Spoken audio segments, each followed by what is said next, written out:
Hi there, Belinda Colling and Irene Van Dyke here from TSB Bank Arena in Wellington, where we have just witnessed the Central Pulse take down the Northern Mystics in a must-win match for the Mystics, 55-48.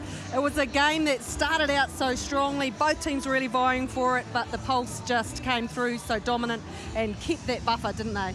Unfortunately, the Mystics didn't quite make the most of the turnover ball, and come finals netball, you can't rely on one shooter to carry the load, and I think that's where it unravelled for the Mystics. Well, you talk about that one shooter, and you'd be talking about this lady, Maria Falau. Wow, she has such an impressive shot. She really kept her side in it, didn't she?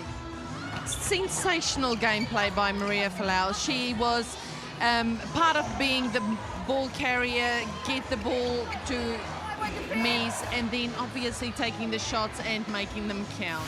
Yeah, Mez did go a little bit quiet in that match. They had plenty to play for, obviously vying for one of those positions in the elimination final, but it wasn't to be for the Mystics. But it was to be for a lady down the other end of the court, and that was Amelia Orr. She spent a lot of time on the bench this season, but she came out tonight and had a real blinder.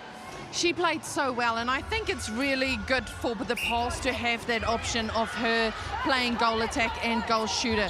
She was instrumental in being the ball carrier, and you know, the defenders had two shooters to look after. They couldn't double team Dunn, or they couldn't focus too much on Maturo. It was definitely three shooters out there today. Yes, well, the Pulse, they host the grand final in Palmerston North, and plenty of options for the coaches to look on court about who they're going to put out there. Just about all of the Pulse players got out on court tonight, and there were some great performances throughout. I can't leave without mentioning Anna Harrison in her final match out on court in New Zealand. She's had a stellar career. She has just been a legend of our game, hasn't she? She has been a legend for the game, and she's been in the game for so long, and it's been part of her life for so long.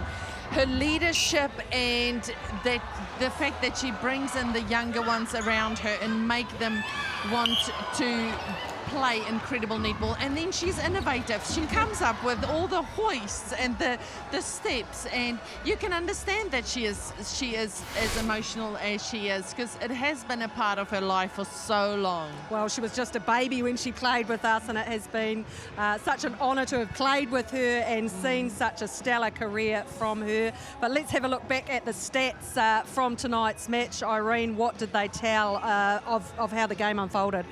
Well, as you can see, both teams had 65 attempts. It comes down to goal percentage. Obviously, the Pulse got the ball through the hoop a little more than the Mystics, and I think that is where it came down to. Turnover ball, exactly the same amount, so it's literally just the ball through the hoop.